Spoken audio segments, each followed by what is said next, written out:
Qərbi Azərbaycan icmasında Qərbi Azərbaycan əsilli professor Abuzər Xələfovun anadan olmasının 95 illiyinə həsr olunan dəyirmi masa keçirildi. Qərbi Azərbaycan icması Ziyalılar Şurası və Bakı Dövlət Universitetinin İnformasiya və Sənət Menecmenti Fakültəsinin birgə təşkilatçılığı ilə keçirilən tədbirdə alimin elm, təhsil və kitabxanaşünaslıq sahəsindəki xidmətləri, eləcə də zəngin elmi irsi müzakirə olundu.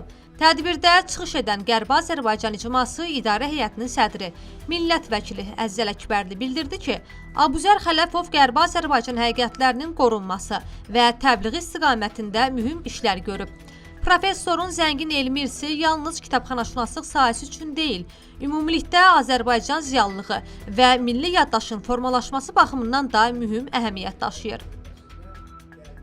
Qərbi Azərbaycan icması Ziyalılar Şurasının sədri Professor Elxan Hüseynov isə Abuzər Xələfovun çoxillik fəaliyyətinin təkcə ölkə daxilində deyil, beynəlxalq elmi mühitdə də böyük nüfuz qazandığını və onun tədqiqatlarının kitabxanaşünaslıq elminin müasir istiqamətlərinin formalaşmasına ciddi təsir göstərdiyini vurğuladı. Bakı Dövlət Universitetinin Redaksiya Nəşriyyat İşi Kafedrasının müdürü Dosent Knyaz Aslan, Qərbi Azərbaycan icması Ziyalılar Şurasının sədr müavini Professor Fərrix Rüstəmov və Bakı Dövlət Universitetinin İnformasiya və Sənət Menecmenti Fakültəsinin dekanı Dosent Ələmdar Bayramov professorun Milli Kitabxanaşünaslıq məktəbini formalaşdırdığını, yüzlərlə yüksək ixtisaslı mütəxəssis yetişdirdiyini, elmi araşdırmalarının isə Azərbaycan kitabxanaçılıq tarixinin öyrənilməsi və inkişafında mühüm rol oynadığını qeyd etdilər.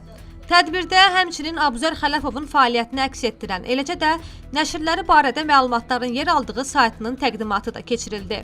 Aygün Şirnova, Bəxtiyar Nəsilli, Qərbi Azərbaycan Televiziyası.